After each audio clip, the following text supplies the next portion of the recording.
Hello दोस्तों, आप सबका स्वागत है अपने चैनल रिम्स क्लासेज में। मैं 10 क्लास का ऑब्जेक्टिव क्वेश्चंस 50 मार्क्स का जो एग्ज़ाम में पूछता है उसका मैं क्लियर करूंगा। आप लोग के लिए बहुत सटीक ट्रिक से, बहुत आसान तरीक़ा से ऑब्जेक्टिव क्वेश्चन को मैं क्लियर कराऊंगा, जो मैं त्रिकोणमिति चैप्टर से स्टार्ट कर रहा हूं, जो कि 50 क्वेश्चन आज मैं क्लियर करूंगा। हो सकता है जहाँ तक संभव हो, लेकिन 50 क्वेश्चन में टारगेट लिया हूँ और आपका ये 50 क्वेश्चंस आप देखेंगे और अच्छा लगेगा, सब्सक्राइब कीजिएगा। और मैं आप लोग का पहला क्वेश्चन लेकर आ रहा हूँ, जो ऑब्जेक्टिव क्वेश्चन है वो देखेंगे, बोर्ड पर है। और जैसे पहला क्वेश्चन कह रहा है कि यदि √3 tan थीटा बराबर 3 sin थीटा, तब sin square theta minus cos square theta का मान बताना है, जिसका ऑप्शन दिया है √3 2/3, ए नंबर में है, ये बी नंबर है और ये सी में 1/3 है, डी में आपका 1/√3 है। कहाँ है कि √3 tan थीटा बराबर 3 sin थीटा हो। देखिए √3 tan थीटा बराबर 3 sin थीटा हो, तो sin square theta minus cos square theta का मान बताना है। तो यहाँ ध्यान दीजिए, इसको शॉर्ट ट्रिक पर कैसे बनाएंगे ताकि जल्दीबाजी आपका सॉल्यूशन हो सके। हालांकि हम लोग समझाएंगे, लेकिन आप लोग स्पीड अपना कर लीजिएगा। यहाँ पे ये √3 को उस साइड ले जाएंगे, साइन को इधर ले जाएंगे, तो tan थीटा बराबर हो जाएगा, इधर से साइन आएगा तो tan थीटा बटा sin थीटा हो जाएगा, और ये 3/√3 हो जाएगा। अब देखिए tan थीटा बटा sin थीटा बराबर क्या होता है, तो इसके बराबर हम डायरेक्ट लिख सकते हैं sec थीटा 3/√3 लिख सकते हैं।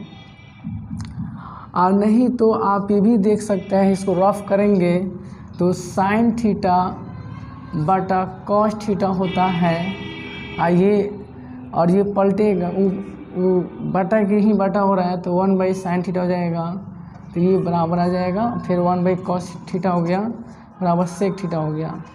तो ये भी एक तरीका है, और आप इसको भी याद कर सकते हैं, tan थीटा बटा sin थीटा बराबर sec थीटा होता है। अब सब sec थीटा मान 3/√3 हो गया, तो आप इसमें h बटा b होता है, तो यानी h का मान 3 हो गया, b का मान √3 हो गया, तो आप p का मान निकाल सकते हैं। √3 का स्क्वायर और √3 का स्क्वायर कर सकते हैं, ये 9 आएगा, ये 3 आएगा, यानी √6 आ गया। अब आप इस पर मान रख कर बनाना चाहेंगे तो इसमें कोई ना कोई ऑप्शन जरूर रहेगा। जैसे यहाँ देख सकते हैं कि p बटा h होता है, तो ये भी स्क्वायर है, और ये b बटा h का स्क्वायर होता है, और p का मान दिया है √6, यानी 6 डायरेक्ट कर सकता हूँ, स्क्वायर से कहीं हट जाएगा, ये आप लिख भी सकते हैं। और यहाँ h स्क्वायर रूट है, तो h का मान आपका h का मान 3 दिया है, तो 3 का स्क्वायर, b आप देखेंगे तो b का यहाँ √3 दिया है, √3 का स्क्वायर करेंगे, और यहाँ फिर नीचे 3 का स्क्वायर होगा। अब देखिए स्क्वायर से कहीं हट जाएगा, 6 आएगा, ये 9 हो जाएगा, फिर ये 3 हो जाएगा, ये आपका 9 हो जाएगा, बटा बनेंगे इतना, 3/9 आएगा, 3 तिहाई 9, 1/3 आया। तो आपका ऑप्शन सी नंबर दिखाई दे रहा है। इस तरह से आप रफ करके अपना सॉल्यूशन कर सकते हैं। हाँ, इसको थोड़ी सी अगर दिक्कत है, थोड़ा वीडियो अपना रोक कर इसको रिप्ले करके फिर दे सकते हैं, क्योंकि ये रफ है। ऑब्जेक्टिव क्वेश्चन इसी तरह से बनाया जाता है, और कुछ छोटा भी होता है, कुछ बड़ा भी होता है, तो उसके लिए कुछ फार्मूला भी जरूरी चाहिए। यह फार्मूला याद होगा तो आपसे ज़रूर बनेगा। और नेक्स्ट क्वेश्चंस में मैं चलूँगा। दूसरी क्वेश्चंस क्या है, इसे मिटा दे रहा हूँ। दूसरा क्वेश्चन देखिए क्या बता रहा है।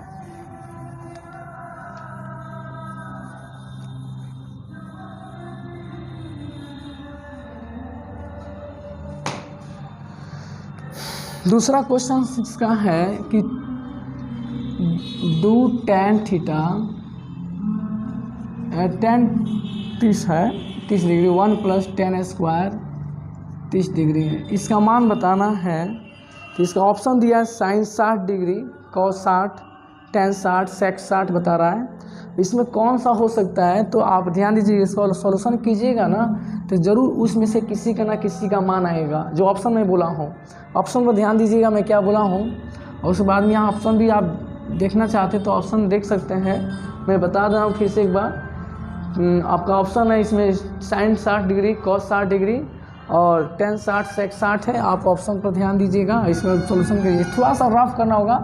देखिए यहाँ 1 + 10⁻² 30 लिखा है ना, इसको हम और भी अगर 8.4 याद रहता है तो इसे 8.4 के जरिए से हम 1 + 10⁻² sec² थीटा भी लगा सकते हैं। तो इस तरह से भी बोल सकते हैं, नहीं तो वरना आप यहीं पर 10 का मान पुट कीजिएगा तब वो आंसर आ जाएगा। तो 2 × 33 का मान 1/√3 होता है, 1 + 1/√3, 33 का तो मान ऊपर भी बताया गया है, ठीक है ना दोस्तों। अब यहाँ पर 2/√3 हो जाएगा, 1 + 1 का स्क्वायर करें 3 आ जाएगा, इस नीचे 1 होगा तो 2/√3 होगा, बाटा के जोड़ बना ये ऐसे आएगा 2/√3 और ये 3 ऊपर चला जाएगा नीचे चला जाएगा, कटाएंगे 2 आएगा, यानी 3/√3 गुना 2 हो जाएगा। अब रूट नीचे हर में नहीं रहता तो इसको हर परमिट कीजिए तो 3√3 आएगा। ये आपका 2√3 हो जाएगा, 3 से 3 करेंगे, √3/2 आया। अभी देखना है ऑप्शन में किसका मान है, तो आपको ऑप्शन बताया गया था साइन 60, तो बताइए साइन 60 का मान √3/2 होता है, यही आपका क्लियर कर दिया, यानी इसका आंसर बराबर होगा साइन 60, जो आपका ये ऑप्शन में था। इस तरह से आप अपना मतलब क्लियर कर सकते हैं। तो इस तरह से देखा जा रहा है तो कुछ ऑब्जेक्टिव क्वेश्चन जो है रफ़ करने के लिए मिलता है, आपको रफ़ करना पड़ेगा, जो ये सॉल्यूशन है। उसके बाद में बताया जा रहा है तीसरा क्वेश्चन बहुत सटीक है और देखने में लग रहा है कि बहुत हार्ड है। देखिए बोल रहा है यदि सेक ए यानी सेक ए बराबर कॉसेक बी बराबर 13/12 लिखा हुआ है, 13/12, तब a + b का मान बताइए क्या हो सकता है। तब a + b का मान बराबर क्या होगा। तो यहाँ पर ध्यान दिया जाता है कि सेक के लिए भी पॉसिबल है 13/12 और कॉस बी के लिए भी है 13/12, यानी इसमें एच का मान 13 हो जाएगा और बी के मान आपका 12 हो जाएगा। इससे लिया जाएगा तो एच का मान 13 हो जाएगा, बी का मान 12 हो जाएगा, तो पी निकाल सकते हैं और इससे भी बी निकाल सकते हैं, तो दोनों के लिए पॉसिबल है। तब a + b का मान क्या होगा, तो इसमें ऑप्शन में दिया है खोजना होगा a + b का मान इसमें 90 डिग्री होगा, क्योंकि पॉसिबल होता है, ये दोनों पॉसिबल है, क्योंकि a और b एक दूसरे का पूरक होगा तब जाकर ये फल इसका मतलब आपका ये 13/12 कहने वाली समकोण त्रिभुज पर त्रिकोणमितीय अनुपात संभव होता है। इसलिए आप देख लेंगे तो यहाँ पर देखिए ये a होगा तो ये आपका b होगा, तो यहाँ पर कोई भी ले सकते हैं, c कुछ भी ले सकते हैं, तो ये 90 डिग्री होगा। तो ये पॉसिबल तभी हो सकता है जब ये 90 होगा तब ये 13 होगा, तो ये 12 होगा, तो ये 5 आएगा। तब ये 5 है तो पैथोमेट्रिक बना दिया, तो पैथोमेट्रिक जब बन गया तो ये कोण और ये कोण एक दूसरे का पूरक होता है, तो पूरक का मतलब 90 डिग्री कहा जाता है, दो कोणों का एक फल 90 डिग्री होता है। इस वजह से इसका मान राइट आंसर होगा 90 डिग्री, जो आपका ऑप्शन सी में दे रखा है, ठीक है ना। ये ऑप्शन में दिया गया था, मिस्टेक कर दिया, ऑप्शन इसमें नहीं बता पाए थे, फिर भी आप समझिए कि आंसर इसका 90 डिग्री होगा। ऑप्शन में ए में 0 दिया है, बी में बोला है कि जी इसका मान जो होगा a + b का मान वो 90 से छोटा होगा, माने a + b का मान। और उसके बाद में ऑप्शन ए नंबर था, ये बी नंबर सॉरी ऑप्शन ये सी नंबर में है, ये बी नंबर में है, फिर ए नंबर में बता रहा था कुछ और, जैसे कि 90 से क्या होगा ये बड़ा होगा, मतलब 90 से a + b से क्या होगा वो बड़ा होगा 90, इस तरह से बताया गया था। और एगो 0 बताया था नंबर कि बी नंबर में डी में एगो 0 दिया था, तो 0 तो संभव नहीं है, माने ये राइट आपका आंसर होगा 90 डिग्री। क्यों होगा, क्योंकि अभी बता रहे हैं ये त्रिकोणमिति चैप्टर जो है समकोण त्रिभुज पर संभव होता है, और ये समकोण त्रिभुज जब संभव है तो हम देख सकते हैं कि ये दोनों कोण एक दूसरे का पूरक बन जाता है। और यहाँ a प्लस बी का भी मान पूछे, इसलिए वो पूरा कोण में 90 डिग्री आ गया। तो मैं आशा करता हूँ आप सबको समझ में आया होगा। अब इसके आगे हम चौथा क्वेश्चन बता रहा हूँ क्या है।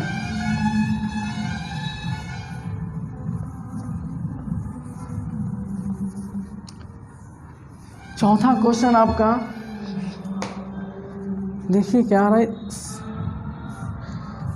चौथा क्वेश्चन बोल रहा है कि यदि किसी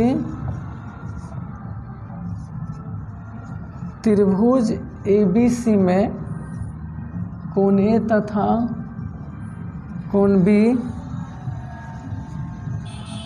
एक पूरक है तो cot C बराबर वाट। ऑप्शन में दे रखा है 1/√3, ऑप्शन बी में रखा गया है 0, सी में रखा गया 1, डी में रखा गया √3। अब इसको देखना है कि इसका राइट आंसर कौन सा होगा। आप इस वीडियो को रोक कर भी आप बता सकते हैं अपना आंसर राइट या फॉल्स। तो यहाँ दिया है ए और बी एक पूरा कोण है, जबकि यदि किसी त्रिभुज ABC में एक दूसरे का ही पूरक बताया गया है। तो अगर हम एक त्रिभुज बनाते हैं तो इस त्रिभुज में अगर हम पूरक की बात करते हैं तो ए और ये एक दूसरे का पूरक होगा, तो यहाँ पर C होगा। तो हम ये भी समझ सकते हैं जब ये दोनों एक दूसरे का पूरक कहा गया है तो पूरक का मतलब कि योगफल उसका 90 डिग्री हो गया। तो जब ये दोनों का योगफल 90 होगा मतलब कोण A और कोण B जब ये 90 होगा तब एक दूसरे का वो पूरक बनता है। जब वो दोनों 90 होगा तो C का मान 90 हो गया। तो ये आप ऑप्शन में देखिए C का मान 90 है कि नहीं। C का मान 90, ऑप्शन गलती से मुझसे दिया गया है, एक मिनट। इसमें ऑप्शन cot C का मान बता रहा हूँ, cot C का मान बोला है तो 90 हो गया। तो cot C पर रखिए यानी cot 90 डिग्री। तो cot 90 का मान कितना होगा। तो अब आप ऑप्शन में देखिए, आपको याद होगा ऑब्जेक्टिव क्वेश्चन मान कुछ अनुपात याद किया जाता है, नहीं याद है तो एक ट्रिक बता रहा हूँ। आप साइन 90 cot 90 का मान जानते होंगे तो उसका उल्टा कर दीजिए। अगर cot 90 का मान जो होगा उसका उल्टा, tan 90 का मान जो होगा वो cot मान 90 के उल्टा के बराबर होगा। तो साइन tan 90 का मान जो होता है आपका 0 होगा। तो इसका क्या होगा, नहीं यहाँ पर देखिए tan के लिए सोचते हैं थोड़ा, tan के लिए tan 90 का मान क्या होगा, साइन 0 बटा साइन 90 बटा क्या होता है cos 90। इस हिसाब से अगर नहीं आता तो इस तरह से सोच के बना सकते हैं। तो साइन 90 का मान कितना होता है, 1 होता है, 0 होता है, मैंने अपरिभाषित हो गया तो इसका उल्टा क्या होगा, 0 हो जाएगा।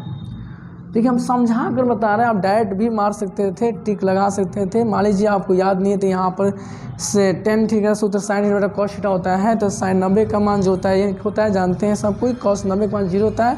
तो ये हुआ अपरिभाषित, और इसी को हम उल्टा कर देंगे तो 0 में 1 से भाग देंगे तो क्या होगा, 0 ही होगा। इसलिए आपका ऑप्शन C राइट हो रहा है। इस तरह से आप सॉल्यूशन कर सकते थे। तो इस तरह से आप चौथा क्वेश्चन क्लियर किए। अब पांचवा क्वेश्चन देखिए क्या होता है। इस तरह से आपका 50 क्वेश्चंस मैं क्लियर कराऊंगा। जो आप पूरा वीडियो बढ़िया से देखेंगे तो मैं उम्मीद करता हूं कि आपका ऑब्जेक्टिव क्वेश्चन पूरा का पूरा क्लियर हो जाएगा।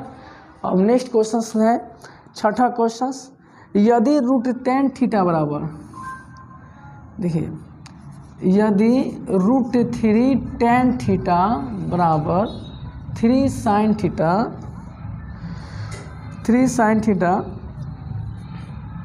तब sin square theta minus cos square theta का मान पूरा बोला है क्या होगा।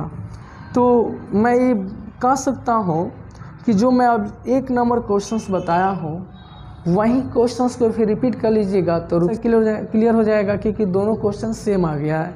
तो दोस्तों इसको मैं नहीं बता पाऊँगा क्योंकि आपका 1 नंबर क्वेश्चन जो है वो मैं बना दिया, वही क्वेश्चन फिर पूछ दिया गया है।